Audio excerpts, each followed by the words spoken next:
Welcome back everyone. So বন্ধুরা, আজকে আমরা এই ই-কমার্স সাইটটা তৈরি করার জন্য ওয়ার্ডপ্রেস ইনস্টল করব। সো সিম্পলি আমি এখান থেকে আমাদের জ্যাম্পের ভিতরে এসি ডক্স এর ভিতরে চলে এলাম। আপনারা এখানে এসে ওয়ার্ডপ্রেসটাকে ডাউনলোড করবেন। ওকে, সো ওয়ার্ডপ্রেসটাকে ডাউনলোড করে ওয়ার্ডপ্রেসের যে লেটেস্ট ভার্সনটা রয়েছে আমি অলরেডি এটা ডাউনলোড করে রেখেছি। এটাকে আমি এখানে এক্সট্রাক্ট করছি। এই যে এটা আপনারা কিন্তু অলরেডি সবাই জানেন যে কি করে ওয়ার্ডপ্রেস ডাউনলোড করতে হয়, তাই আমি আর দেখাচ্ছি না। এর আগেও দুবার নাকি তিনবার দেখানো হয়েছে। ওকে, সো দেখতে পাচ্ছেন যে এটা এক্সট্রাক্ট হচ্ছে, একটু সময় লাগছে, নো প্রবলেম। এই যে এটা হচ্ছে আমাদের সেই ফাইলটা ওয়ার্ডপ্রেস। অলরাইট, সো আমাদের ওয়ার্ডপ্রেসটা ইনস্টল হয়ে গিয়েছে। এখন আমরা যে কাজটা করব, এটাকে আমি রিনেম করব। সরি, আমাদের এটা ইনস্টল হয়নি, এক্সট্রাক্ট হয়ে গেছে। লার্ন হান্টার আমি এখানে নাম দিয়ে দিচ্ছি, দেন 5 আপনি যে কোনো নাম দিতে পারেন। আমি এটা দিয়ে দিলাম, এন্ড দেন আমি এটাকে কপি করব নামটাকে। এরপর আমি ব্রাউজারে যাব, and then localhost slash আমাদের এই প্রজেক্টের নাম, এবং কি আমি নতুন আরেকটা ট্যাব দিব, local host slash php my admin। Okay, so php my admin। So বন্ধুরা, আমাদের php my admin টা এটা আসছে।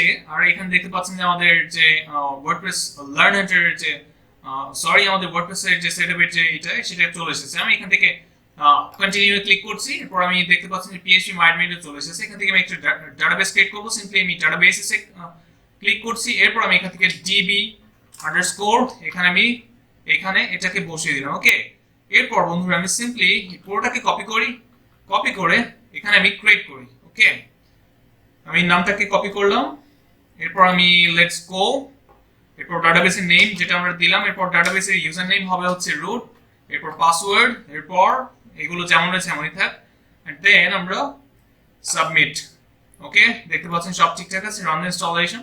আর বন্ধুরা আমি এখান থেকে এটা কেটে দিচ্ছি। ওকে, এরপর আমি সাইট টাইটেল কি দিব। সাইট টাইটেলের এখানে আমি এট ফার্স্ট এখানে লিখে দিচ্ছি আমাদের ওয়ার্ডপ্রেস ই-কমার্স শপ।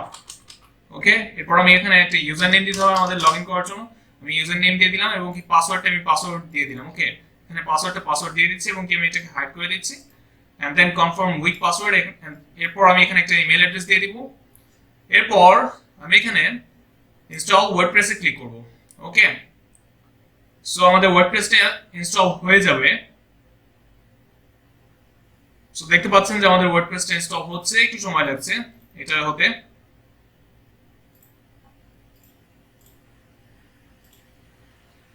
সো বন্ধুরা, এখানে দেখতে পাচ্ছেন যে আমাদের এটা ইনস্টল হয়ে গেছে। এরপর আমি এখানে থেকে সিম্পলি লগইনে ক্লিক করছি, এন্ড দেন ইউজার নেম এবং কি পাসওয়ার্ডটা দিয়ে আপনারা লগইন করে ফেলবেন। আমি লগইন করে ফেলছি। ওকে, সো আমি লগইনে ক্লিক করলাম, এখন এটা লগইন হচ্ছে, একটু সময় লাগছে, নো প্রবলেম।